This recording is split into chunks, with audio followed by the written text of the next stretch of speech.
കുഞ്ഞാടേ ആത്മനാഥനെ അങ്ങേ ഞങ്ങൾ ആരാധിക്കുന്നു. കൊല്ലപ്പെട്ടവനെ ജീവനാഥനെ അങ്ങേ ഞങ്ങൾ ആരാധിക്കുന്നു. ദൈവകുഞ്ഞാടേ ആത്മനാഥനെ അങ്ങേ ഞങ്ങൾ ആരാധിക്കുന്നു. കൊല്ലപ്പെട്ടവനെ ജീവനാഥനെ അങ്ങേ ഞങ്ങൾ ആരാധിക്കുന്നു. ആരാധിക്കുന്നു, ഞങ്ങൾ ആരാധിക്കുന്നു, ഈശോയെ ആരാധിക്കുന്നു. ആരാധിക്കുന്നു, ഞങ്ങൾ ആരാധിക്കുന്നു, ഈശോയെ ആരാധിക്കുന്നു. ഉദ്ധിതനായവനെ യേശുരാജനെ അങ്ങേ ഞങ്ങൾ ആരാധിക്കുന്നു. ലോകരക്ഷകനെ പാപമോചകനെ അങ്ങേ ഞങ്ങൾ ആരാധിക്കുന്നു. ആരാധിക്കുന്നു, ഞങ്ങൾ ആരാധിക്കുന്നു, ഈശോയെ ആരാധിക്കുന്നു. എല്ലാവരും ചേർന്ന് ആരാധിക്കുന്നു, ഞങ്ങൾ ആരാധിക്കുന്നു, ഈശോയെ ആരാധിക്കുന്നു. ആമേൻ ആമേൻ യേശുനാഥാ. ആമേൻ ആമേൻ ദൈവപുത്ര. ആമേൻ ആമേൻ സർവശക്ത നിത്യപിതാവേ. ആമേൻ ആമേൻ യേശുനാഥാ. ആമേൻ ആമേൻ ദൈവപുത്ര. ആമേൻ ആമേൻ സർവശക്ത നിത്യപിതാവേ. എല്ലാവരും ചേർന്ന് പാടി. ആമേൻ ആമേൻ യേശുനാഥാ. ആമേൻ ആമേൻ ദൈവപുത്ര. ആമേൻ ആമേൻ സർവശക്ത നിത്യപിതാവേ. മാലാഖമാരോട് ചേർന്ന് പാടി. ആമേൻ ആമേൻ യേശുനാഥാ. ആമേൻ ആമേൻ ദൈവപുത്ര. ആമേൻ ആമേൻ സർവശക്ത നിത്യപിതാവേ. സകല വിശുദ്ധ ഗണങ്ങളോട് ചേർന്ന് ആമേൻ ആമേൻ യേശുനാഥാ. ആമേൻ ആമേൻ ദൈവപുത്ര. ആമേൻ ആമേൻ സർവശക്ത നിത്യപിതാവേ. കരങ്ങളുയർത്തി ഈശോയെ സ്തുതിച്ച് ഹല്ലേലൂയ. എല്ലാത്തിനും വിട്ടുപോകട്ടെ. ഈ ആത്മജ്വാല ശുശ്രൂഷയിൽ കർത്താവെ പങ്കെടുക്കുന്ന സകല ജീവിതങ്ങളിലേക്കും ദൈവിക അഭിഷേകം നിറയട്ടെ, ദൈവകൃപ നിറയട്ടെ. സഹനങ്ങൾക്കപ്പുറം ദൈവത്തിന്റെ സ്നേഹം ഞങ്ങളെ പൊതിയട്ടെ. സ്നേഹനങ്ങൾക്കപ്പുറം വിശുദ്ധി എന്ന നന്മ ഞങ്ങളെ പൊതിയട്ടെ. ദൈവത്തിന്റെ വലിയ വിടുതൽ ഞങ്ങൾക്ക് തരണമേ. ദൈവിക ശക്തി നൽകണമേ. പരിശുദ്ധാത്മാവിനെ നയിക്കപ്പെടട്ടെ. Glory power, glory power. ഷിയാ രിയാ രിയാ രിയാ രിയാ. ഷിയാ രിയാ രിയാ രിയാ രിയാ. ഷിയാ രിയാ രിയാ രിയാ രിയാ. ഷിയാ രിയാ രിയാ രിയാ രിയാ. ഷിയാ രിയാ രിയാ രിയാ. ഷിയാ രിയാ രിയാ രിയാ. ശിവേ നന്ദി, കർത്താവേ നന്ദി, ദൈവമേ ആരാധന ആരാധന ആരാധന.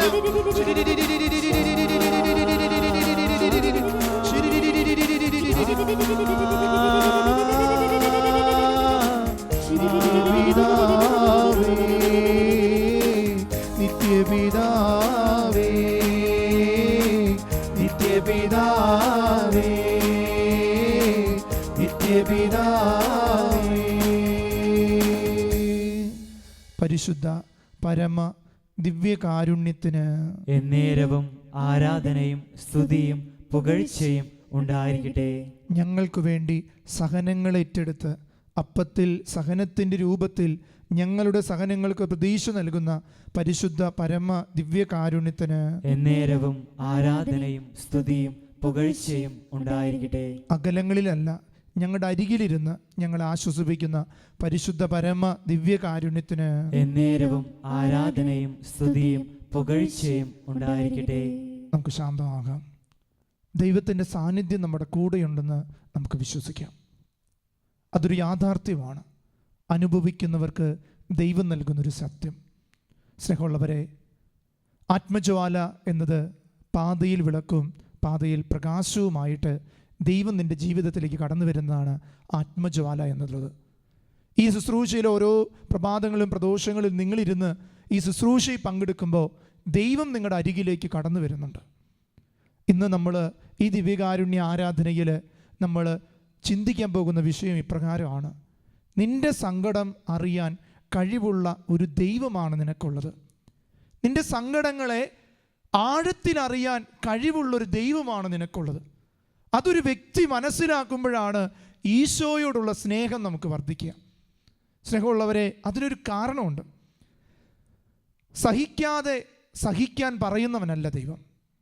ഇതുവരെ ഒരു സഹനം പോലും ജീവിതത്തിൽ എടുക്കാതെ മക്കളെ നിങ്ങൾ സഹിക്ക് എന്ന് പറയുന്നല്ല. ഒരു രാജാവ് ചിലപ്പോൾ യുദ്ധത്തിന് പോകാതെ പ്രജയോട് യുദ്ധം ചെയ്യാൻ പറയും. അങ്ങനെയുള്ളൊരു ദൈവമല്ല നമുക്കുള്ളത്. സഹിക്കാതെ സഹിക്കാൻ പറയുന്നവനല്ല ദൈവം. ജനനം മുതൽ മരണം വരെ അവൻ സഹിച്ചത് നമ്മുടെ ജീവിത വഴിയാത്രകളിലും ഈ സഹനം ഒരു പാഥേയമാണെന്ന് നമ്മളെ പഠിപ്പിക്കാൻ വേണ്ടിയിട്ടാണ്.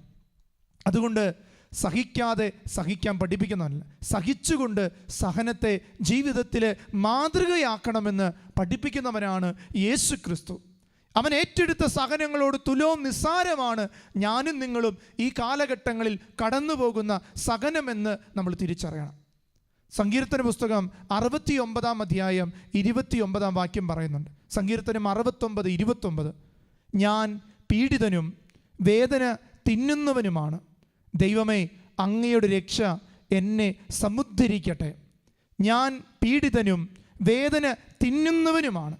ദൈവമേ, അങ്ങയുടെ രക്ഷ എന്നെ സമുദ്ധരിക്കട്ടെ. നമ്മുടെയൊക്കെ ജീവിതത്തിൽ പീഡനങ്ങളും സഹനങ്ങളും എന്നും ഭക്ഷണമായിട്ട് മാറുന്ന ചില വ്യക്തിത്വങ്ങളും കുടുംബങ്ങളുണ്ട്.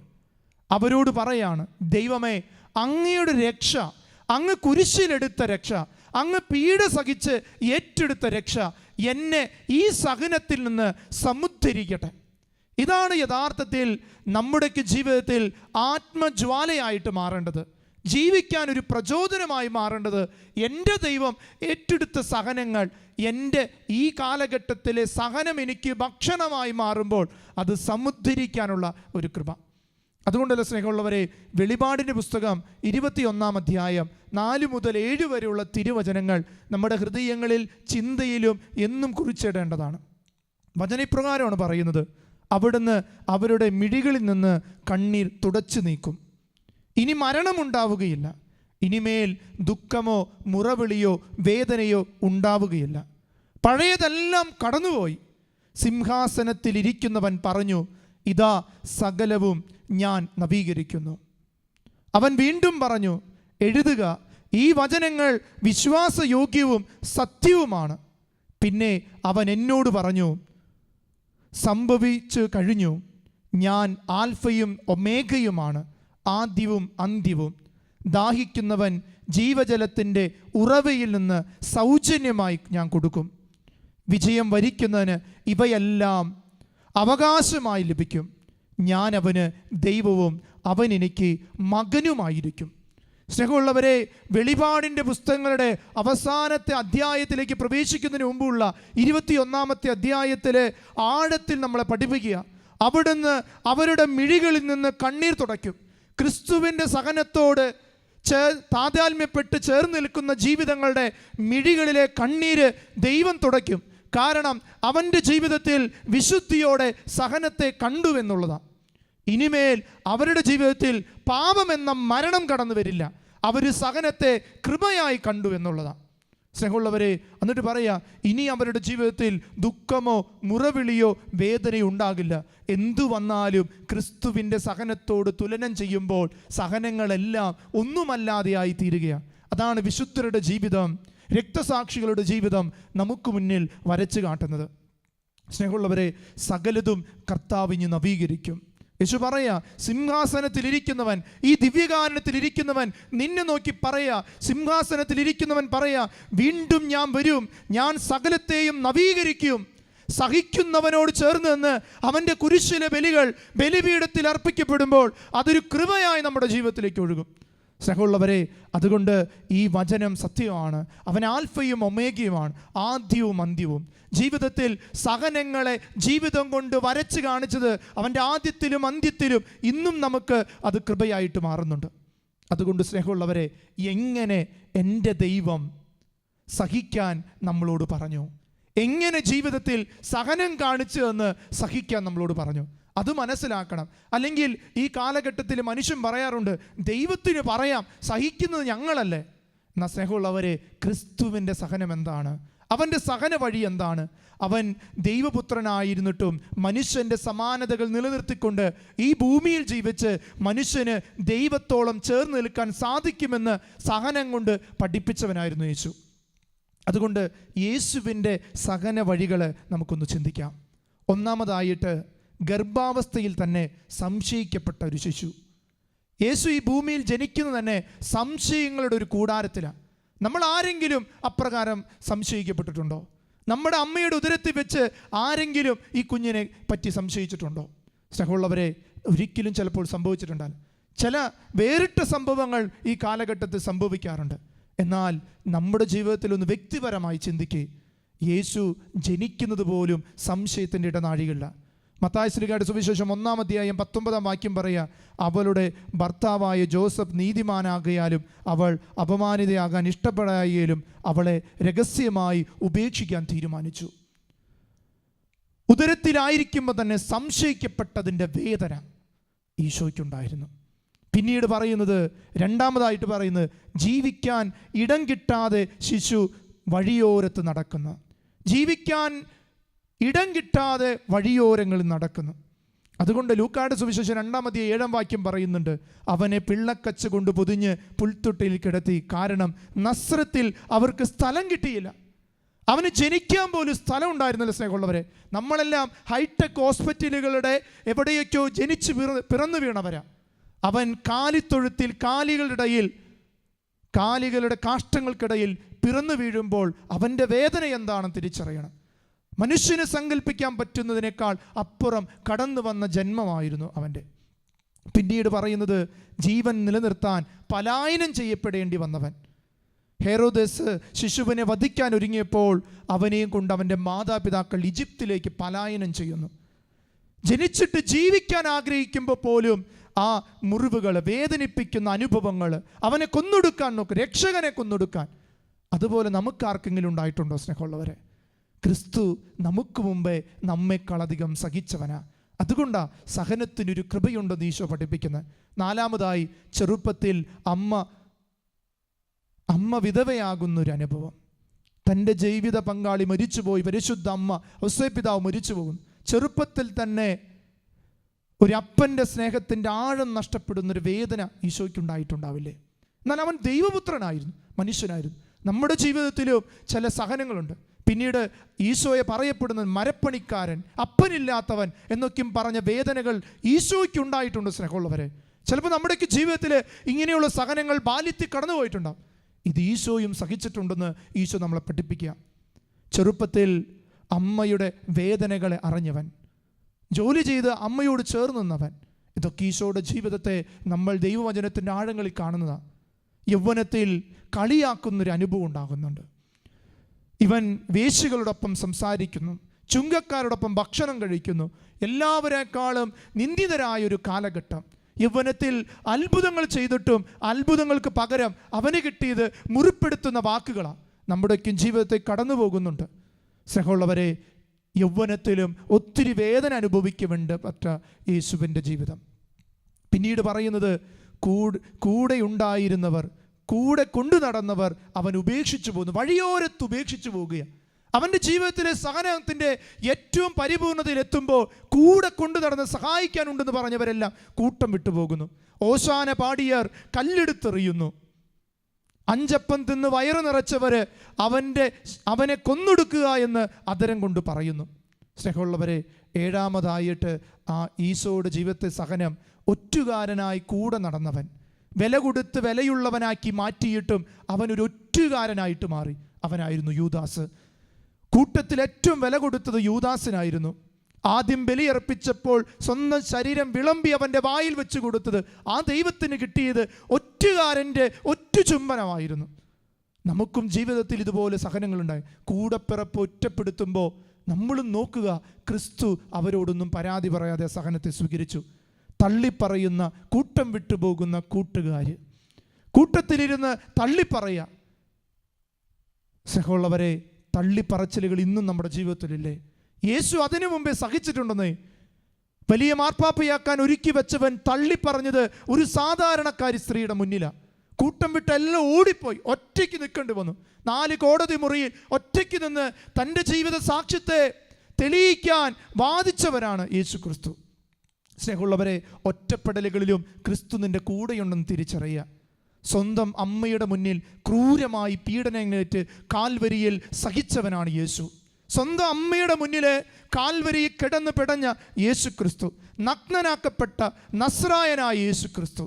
ഇത് ഒരു അമ്മയ്ക്കും ഈ കാലഘട്ടത്തിൽ സംഭവിച്ചിട്ടില്ല. അത് പരിശുദ്ധ അമ്മയും യേശുവും സഹിച്ച സഹനവാസനക്കുള്ളവരെ. നമ്മുടെ സഹനങ്ങളോട് തുലനം ചെയ്യുമ്പോൾ യേശുവിൻ്റെ സഹനം എത്രയോ മഹത്വമേറിയത്. സ്നേഹമുള്ളവരെ, ആ കുരിശിൽ കിടന്ന് പിടയുമ്പോൾ ദാഹജലം ചോദിച്ചു, ഒരു തുള്ളി വെള്ളം. അവിടെയും കൊടുത്തത് ചൊറുക്കയാ. മുറിവേറ്റ മുറിവിൽ ചൊറുക്ക വീണാൽ നമുക്കറിയാം അത് പൊള്ളുന്ന വേദനയാണ്. അവന് കൊടുത്തത് അതാ.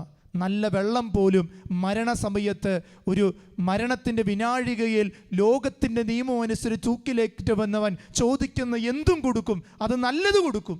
എന്നാൽ കുരിശിൻ്റെ കഴുമരത്തിൽ അവൻ വീണ് കിടക്കുമ്പോൾ, തൂക്കപ്പെടുമ്പോൾ അവന് കൊടുത്തത് ചൊറുക്കയാ. അതിക്രൂരമായിട്ട് ഒരു തുള്ളി വെള്ളം പോലും കൊടുത്തില്ല. ആ സഹനത്തിലും യേശു ചേർന്ന് നിന്നത് നിന്റെ സഹനങ്ങളിൽ നിനക്ക് ദൈവമുണ്ടെന്നറിയാനാ. സ്നേഹമുള്ളവരെ, പെറ്റമ്മയുടെ മടിയിലേക്ക് ശരീരത്തിൽ തുണി പോലുമില്ലാതെ കുരിശിൽ നിറക്കുമ്പോൾ ആ അമ്മയുടെയും മകൻ്റെയും വേദന എന്താ? നഗ്ന ശരീരമായിട്ട് കയ്യിൽ കിടന്ന് പിടയുന്ന പിയാത്ത എന്ന രൂപം കാണുമ്പോൾ നമ്മുടെക്കും ചങ്കിലെ വേദനകൾ മാറ്റപ്പെടണം. കാരണം ഇന്ന് വരെ ഒരു ലോകത്തും ഒരു വ്യക്തിയും സംഭവിക്കാത്ത കാര്യമാണ്. സ്നേഹമുള്ളവർ, അവസാനമായി അവന് വല്ലവരും പണിത കല്ലറയിൽ കടക്കേണ്ടി വന്നു. സ്വന്തമായിട്ടൊരു കല്ലറ. ഈ ഭൂമിയുടെ സൃഷ്ടാവ് കിടന്നത് വല്ലവരും കിടന്ന, അല്ലെങ്കിൽ വല്ലവരും പണിതുണ്ടാക്കിയ കല്ലറയിൽ. മത്തായി ശ്ലീഹായുടെ സുവിശേഷം 27-ാം അധ്യായം 59-ാമത്തെ വാക്യം പറയുന്നുണ്ട്, അമരത്വക്കാരനായ ജോസഫ് ശരീരമെടുത്ത് ശുദ്ധിയായ ഒരു തുണിയിൽ പൊതിഞ്ഞ് പാറക്കെട്ടുകൾ ഉണ്ടാക്കിയ അവൻ്റെ പുതിയ കല്ലറയിൽ ക്രിസ്തുവിനെ സംസ്കരിച്ചു. സ്നേഹമുള്ളവരെ, കർത്താവിൻ്റെ ജനന മരണ ഉത്ഥാനങ്ങളിലെ സഹനങ്ങൾ ഇടനാഴി കടന്നുപോയാൽ ഞാനും നിങ്ങളും സഹിക്കുന്ന സഹനങ്ങൾക്ക് ഉത്തരവുണ്ട്. സഹനങ്ങൾക്കൊരു പ്രത്യാശയുണ്ടാകും. അല്ലെങ്കിൽ എൻ്റെ ദൈവം സഹിച്ചിട്ടില്ലെന്ന് പറഞ്ഞ് പരാതി പറയരുത്. എൻ്റെ ദൈവത്തിന് എൻ്റെ സഹനത്തോട് ഒരു ഉത്തരം തരാനില്ലെന്ന് പറഞ്ഞ് ദൈവത്തെ തള്ളിക്കളയരുത്. ഈ കാലഘട്ടങ്ങളിൽ സഹനത്തോട് ചേർന്ന് നിൽക്കുന്ന ക്രിസ്തുവിനെ ചങ്കോട് ചേർത്ത് വെച്ച് സ്നേഹിക്കണം.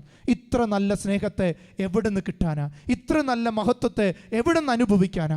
ഇത് സ്വന്തമാക്കണം. അവസാനമായിട്ട് യെശയ്യാ പ്രവാചകന്റെ പുസ്തകം 53-ാം അധ്യായം 4-ാം വാക്യം, അവൻ നിന്ദിക്കപ്പെട്ടു, നാം അവരെ ബഹുമാനിച്ചതുമില്ല. നമ്മുടെ വേദനകളാണ് യഥാർത്ഥത്തിൽ അവൻ വഹിച്ചത്, നമ്മുടെ ദുഃഖങ്ങളാണ് അവൻ ചുമന്നത്. ദൈവം അവനെ പ്രഹരിക്കുകയും ശിക്ഷിക്കുകയും ദണ്ഡിപ്പിക്കുകയും ചെയ്തു നാം കരുതി. നമ്മുടെ അതിക്രമങ്ങൾക്ക് വേണ്ടി അവൻ മുറിവേൽപ്പിക്കപ്പെട്ടു, നമ്മുടെ അകൃത്യങ്ങൾക്ക് വേണ്ടി അവൻ ക്ഷതമേൽപ്പിക്കപ്പെട്ടു. അവൻ്റെ മേലുള്ള ശിക്ഷ നമുക്ക് രക്ഷ നൽകി. അവൻ്റെ ക്ഷതങ്ങളാൽ നാം സൗഖ്യം പ്രാപിക്കും. കാര്യങ്ങൾ ഹൃദയത്തോട് ചേർത്ത് വയ്ക്കാം. സ്നേഹമുള്ളവരെ, സഹിക്കാൻ പറഞ്ഞു വിട്ട് സഹനത്തെ നോക്കി നിൽക്കുന്നവനല്ല, അവൻ്റെ സഹനത്തോട് ചേർന്ന് നിൽക്കാൻ ദൈവം നിനക്ക് കൃപ തരിക. കരങ്ങളൊന്ന് ഹൃദയത്തോട് ചേർത്ത് വയ്ക്കാം. ഇന്നലകൾ നമുക്ക് തന്ന വേദനകൾ അതൊത്തിരിയാണ്. ഒത്തിരി വേദനകളിലൂടെ നമ്മൾ കടന്നു പോവുകയാണ് മക്കളെ. നിന്റെ വേദന കാണാത്തൊരു ദൈവമല്ല, നിന്റെ വേദന അറിയാത്തൊരു ദൈവമല്ല. ആ ദൈവത്തിനെല്ലാം അറിയാം. അവൻ നിനക്ക് വേണ്ടി നിന്ദിക്കപ്പെട്ടു, നീ അവനെ ബഹുമാനിച്ചില്ല. നമ്മുടെ വേദനകളാണ് അവൻ യഥാർത്ഥത്തിൽ ചുമന്നത്. കർത്താവേ, ഇന്നലകളിൽ ഞങ്ങൾക്കുണ്ടായ വേദനകൾ നിന്റെ സ്നേഹമാണെന്ന് ഞങ്ങൾ അറിയുന്നു. നിന്നെ സ്വന്തമാക്കുവാൻ, നിന്റെ മാറോടൊന്ന് ചേർക്കാൻ നീ ഞങ്ങളെ ഒരുമിക്കണമേ. കരങ്ങൾ ഹൃദയത്തോട് ചേർത്ത് വെച്ച് കണ്ണുകളടയ്ക്കുക. ഈശോ നമ്മുടെ അരികിലേക്ക് വരും. നമ്മുടെ വേദനകളിലേക്ക്, നമ്മുടെ സങ്കടങ്ങളിലേക്ക്, നമ്മുടെ ദുഃഖങ്ങളിലേക്ക് ഈശോ കടന്നു വരുമ്പോൾ അതൊരു കൃപയാകാൻ നമുക്ക് പ്രാർത്ഥിക്കാം.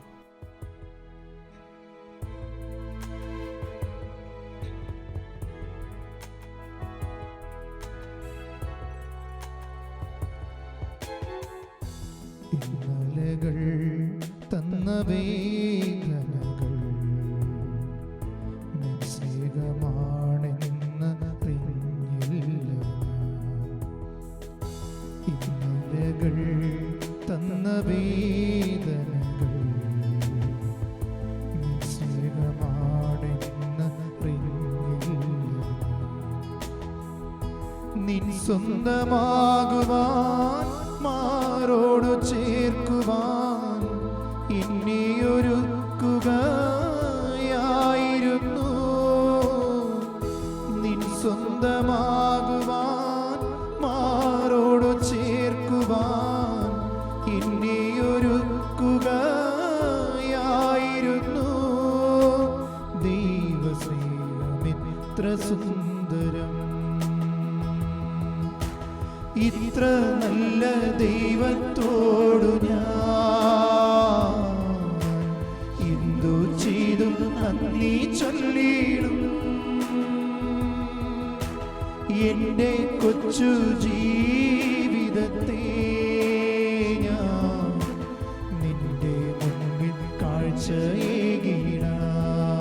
ചേർന്ന് പാടി. ഇത്ര നല്ല ദൈവത്തോടു ഞാൻ എന്തു ചെയ്തു നന്ദി ചൊല്ലിടും. എൻ്റെ കൊച്ചു ജീവിതത്തെ ഞാൻ നിന്റെ മുൻപിൽ കാഴ്ചയേകിടാം. ഓ കർത്താവേ, ഞങ്ങളുടെ സഹനവേളകളിൽ, ഞങ്ങളുടെ ദുഃഖ നൊമ്പരങ്ങളിൽ നീ ഞങ്ങൾ അറിയുന്നു. ഉൾത്തടത്തിലെ ഞങ്ങളുടെ ദുഃഖ നൊമ്പരങ്ങൾ കർത്താവ്, ഈ ആരാധനയിൽ പങ്കെടുക്കുന്ന ഒത്തിരി മക്കൾക്ക് വേദനയുണ്ട്. അവരുടെ സങ്കടങ്ങളെ കർത്താവേ അങ്ങയുടെ കുരിശിലെ ബലിയോട് ചേർത്ത് വയ്ക്കുന്നു. നീ തോളിലേറ്റ ഭാരത്തോട് ചേർത്ത് വയ്ക്കുന്നു. നീ ഏറ്റെടുത്ത സഹനത്തോട്, കുടുംബങ്ങളിലെ വേദനകളെ കർത്താവേ നിന്റെ സഹനത്തോട് ചേർത്ത് വയ്ക്കുന്നു. കർത്താവേ, നീ ഏറ്റെടുക്കണമേ, നീ ഞങ്ങളെ അനുഗ്രഹിക്കണമേ.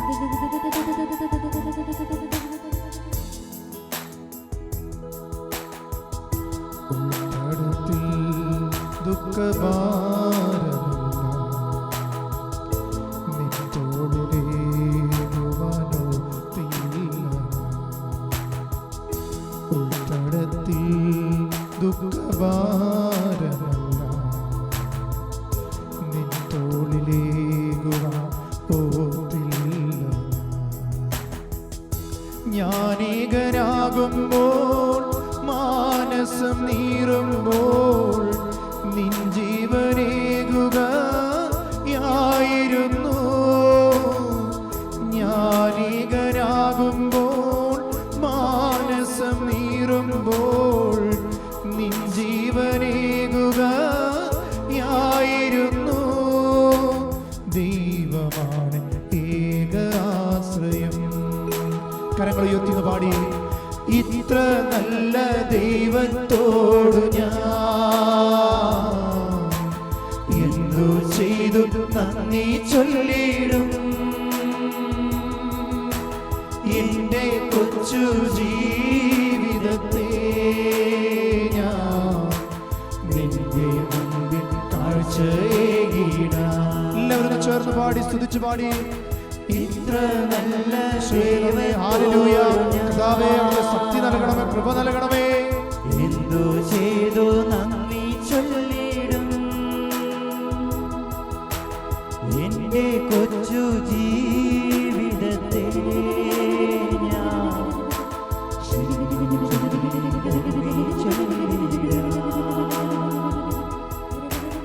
ഇത്ര നല്ല ദൈവത്തോടു ഞാൻ